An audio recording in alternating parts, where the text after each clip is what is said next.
আজকে আমরা আলোচনা করব ঘনক নিয়ে। তো প্রথমে একটি আমরা রুবিক্সের ঘনক দেখতে পাচ্ছি।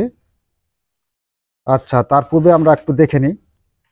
রুবিক্স কিউবের সাথে তোমরা অনেকেই পরিচিত। তো অনেকেই তোমরা রুবিক্স কিউব হয়তো দেখেছো। পাশের ছবিতে একটি 3x3x3 রুবিক্স কিউব দেখা যাচ্ছে।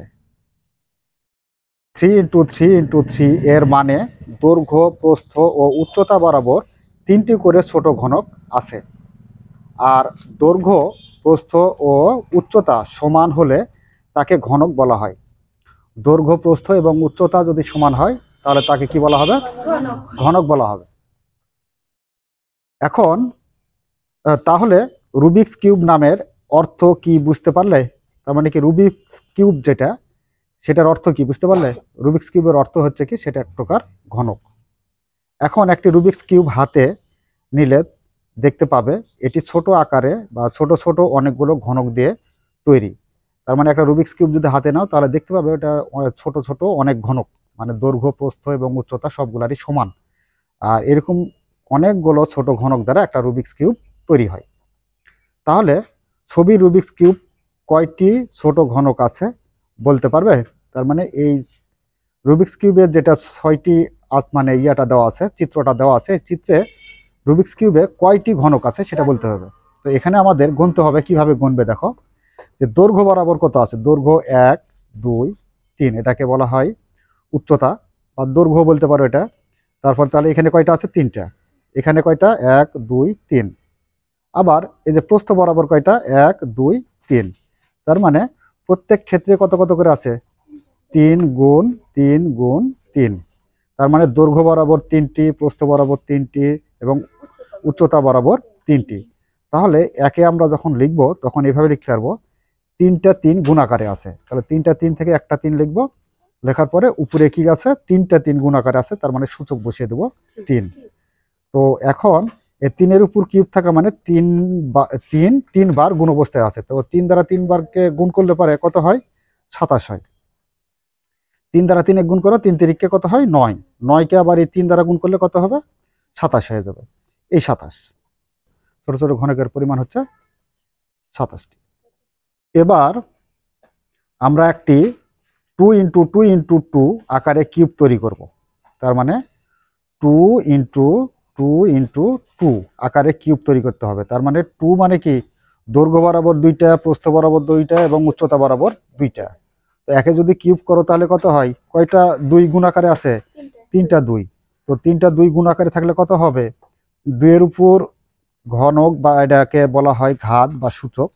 একে 2 3 বার গুণ আকারে আছে। তো 2 3 বার গুণ করলে পরে কত হয়? 8 হয়। মানে 2 দুগুণ 4, 4 দুগুণে কত হয়? 8। এই হচ্ছে আমাদের 8। তো এরকম একটা কি করব আমরা? ঘনক তৈরি করব বা রুবিক্স কিউব তৈরি করব। একই আকারের কয়েকটি ছোট ছোট ঘনক নাও। তার মানে একই আকারে বা একই মাপে যাতে ঘনকগুলো হয় সেই মাপে আমাদের কয়েকটি ঘনক নিতে হবে। এক্ষেত্রে কাঠের তৈরি ঘনক নিতে পারো অথবা কাগজ দিয়ে নিজের তৈরি করে নিতে পারো। তার মানে কাগজ দিয়েও আমরা এটা নিজেকে তৈরি করে নিতে পারবো আমরা। চিত্রের মতো করে দৈর্ঘ্য, প্রস্থ ও উচ্চতা বরাবর 2টি করে ঘনক বসিয়ে একটি বড় ঘনক বানালে কয়টি ছোট ঘনক প্রয়োজন হয় লক্ষ্য করো। তার মানে 2টা 2টা করে কি করতে হবে? বানাতে হবে। তার মানে প্রথমটা দেখো, এটা একটা, এটা প্রথমটা কি? একটা ঘনক। তো একটা ঘনকের যদি এর উপর কিউব দাও তাহলে 1-এর উপর কিউব দিলে কত হয়? 1ই হয়। তারপরে এর সাথে আবার আরেকটা হলুদ ঘনক নিয়ে এসে কি করে দেওয়া হয়েছে? লাগাই দেওয়া হয়েছে। তাহলে কয়টা হলো? 2টা। তো দৈর্ঘ্য বরাবরও 2টা হবে এবং প্রস্থ বরাবরও 2টা হবে। তার মানে এর সাথে এইটার সাথে আবার আরেকটা কি করা হয়েছে? যোগ করে দেওয়া হয়েছে। যোগ করে দেওয়ার ফলে এখানে কি হয়েছে? 4টা ঘনক, ছোট ছোট ঘনক কয়টা হয়েছে? 4টা। তাহলে এখন উপরে আবার আরেকটা দিতে হবে। উপরে যদি আমি আরেকটা দিই, দেখো এর উপরে আবার আরেকটা 4টা ঘনকের ইয়াটা বসায় দিছে, যে টোটাল হয়েছে কয়টা? এই পারে দৈর্ঘ্য বরাবর মানে এই উচ্চতা বরাবর এটা হচ্ছে 2টা, এই পারে 2টা এবং এই পারেও 2টা। তার মানে দৈর্ঘ্য 2টা, প্রস্থ 2টা এবং উচ্চতাও 2টা। তাহলে 2-এর উপর কি হবে? কিউব হবে। মানে 2 3 বার গুণ অবস্থায় আছে, তাই 2-এর উপরে কি করব? আমরা কিউব করব। তো 2-এর উপর কিউব থাকা মানে কত হয়? 8। তো এখানে আমাদের এই রুবিক্স কিউবে কয়টা আমাদের ছোট ঘনক আছে? তো ছোট ঘনক আছে 8টা। তো যেমন এখানে গোনাও তুমি 8টা পাবে, 1 2 3 4। এখানে যদি 4টা হয় তাহলে নিচের ঘরের এই যে এভাবে দেওয়া আছে নিচেরটা, তাহলে নিচেরটা কয়টা আছে?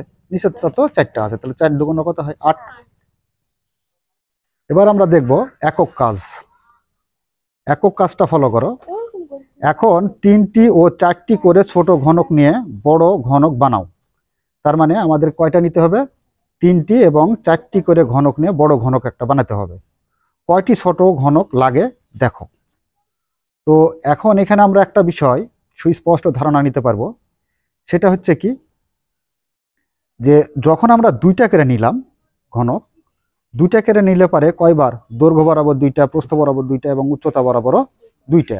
দেয়ার টোটাল আমাদের কয়টা হলো? 2 এর উপর কি হলো? কিউব হলো, তাই না? তো 2 এর উপর কিউব করে আমরা কত পাইলাম? 8 পেলাম। তো যদি দৈর্ঘ্য বরাবর 3টা নিই, প্রস্থ বরাবর 3টা নিই এবং উচ্চতা বরাবর 3টা নিই, তাহলে কি হবে? তাহলে 3 দৈর্ঘ্য বরাবর 3টা, প্রস্থ বরাবর 3টা এবং উচ্চতা বরাবর 3টা, তাহলে 3। তার উপরে কি হবে? 3 কয়বার গুণাকার আছে? 3 বার। তো 3 বার গুণাকার থাকলে কত হয়? তো 3 দ্বারা 3 গুণ করবো আমরা 3 বার, গুণ করলে কত হবে? 27। এরপর যদি 4টা করে নিই, তো 4টাকে নিলে কত হবে? 4টা করে যদি নিই তাহলে 4, দৈর্ঘ্য বরাবর 4, প্রস্থ বরাবর 4 এবং উচ্চতা বরাবরও 4, তাহলে 4 এর উপর কি হবে? কিউব হবে। তাহলে 4 এর উপর যদি কিউব হয় তাহলে তোমরা কি করবে? 4 দ্বারা 4 3 বার গুণ করবে। 4 4 16, 16কে আবার 4 দ্বারা গুণ করলে 4 16 কত হয়? 64। তাহলে 64টা থাকবে। তো যদি রুবিক্স কিউবে দৈর্ঘ্য বরাবর 3টি, প্রস্থ বরাবর 3টি এবং উচ্চতা বরাবর 3টি করে থাকে, তাহলে আমাদের সেটা হবে 27টা ছোট ঘনক। এবং 4টা বরাবর থাকে, মানে দৈর্ঘ্য বরাবর 4টা, প্রস্থ বরাবর 4টা এবং উচ্চতা বরাবর 4টা, তাহলে আমাদের হবে 64। 5টাও থাকতে পারে, 6টাও থাকতে পারে, সেটা তোমার ওই ঘনকটা যেভাবে সাজাবে ঠিক তার উপরে ডিপেন্ড করবে যে আসলে তোমার কত কি হবে। একটু লক্ষ্য করলে দেখবে প্রথমে দৈর্ঘ্য ও প্রস্থ বরাবর 2টি করে ছোট ঘনক নিয়ে 2 গুণ 2, তার মানে 2 এর উপরে স্কয়ার, তাহলে 2 দুগুণ কত হলো? 4। 4টি ঘনক নিয়েছি, তার মানে প্রথমে 2টা করে যখন তৈরি করলাম তখন আমরা কয়টা নিয়েছি? 4টি ঘনক নিয়েছি। আর এই 4টি ঘনকের উপর তলগুলি একটা 2 এর বর্গ তৈরি করেছি। এরপর আবার উচ্চতা বরাবর 2টি করে ঘনক নেওয়ার জন্য মোট 4 গুণ 2 সমান 2 গুণ 2 গুণ 2 সমান 2 এর উপরে কি? কিউব। আর 2 এর উপর কিউব দিলে পারে কত হয়? 8। এটা এত প্রয়োজন হয়েছে, তার মানে কি 8টি ঘনকের প্রয়োজন হয়েছে। তার মানে এখন আমাদের এদের যে কথাটা বললো তাদের জন্য আমাদের কি করবে? পূর্বের চিত্র একটু ফিরে যাওয়া লাগবে। তো যেমন এটাকে আমরা প্রথমে কি করলাম? 1টার থেকে 2টা বানালাম, 2টার থেকে আবার কি করলাম? 4টা নিলাম। তার উপরে আবার কি করছি? যে এটাকে আমাদের তো আসলো 4টা, মানে এখানে 2 গুণ 2, 2 দুগুণ কত হলো? 4। একে আবার কি করা হচ্ছে? 2 দ্বারা গুণ করা হচ্ছে। কেন 2 দ্বারা গুণ করা হলো? এই যে এখানে 4টা যে আমরা ঘনক যেটা নিয়েছি তার উপরে আবার আরেকটা ঘনক নিয়ে এসে কি করে দেওয়া হলো? বসায় দেওয়া হলো। তার জন্য 4কে যদি আমরা 2 দ্বারা গুণ করি তাহলে কত পাচ্ছি আমরা? 8টা। তার মানে উচ্চতাটা যখন আমরা উপরে আরেকটা নিয়ে এসে বসাচ্ছি তখন তার উচ্চতা পাচ্ছি।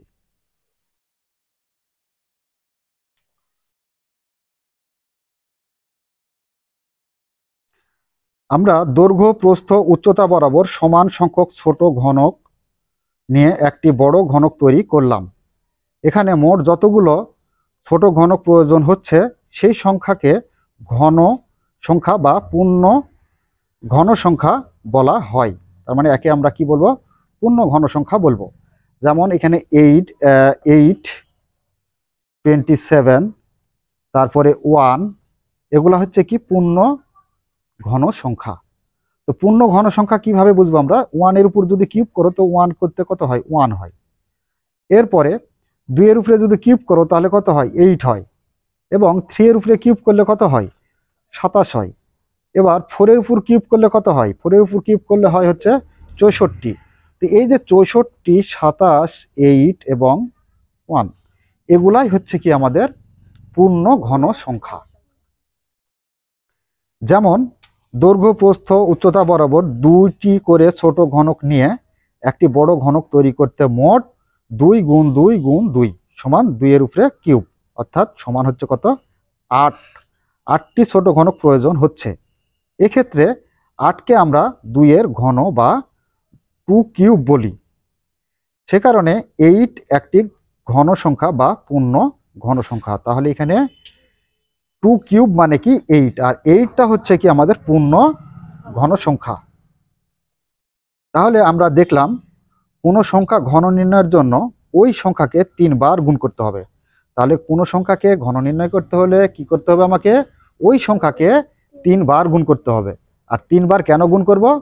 দৈর্ঘ্য, প্রস্থ এবং উচ্চতা সমান, তার জন্যই আমরা 3 বার গুণ করব। যেমন 3 এর ঘন যখন আমরা তৈরি করব তখন 3 গুণ 3 গুণ 3 তো সমান 3 এর উপর কিউব। 3 এর উপর কিউব করলে 3 দ্বারা 3 বার যদি গুণ করো তাহলে কত হবে? 27।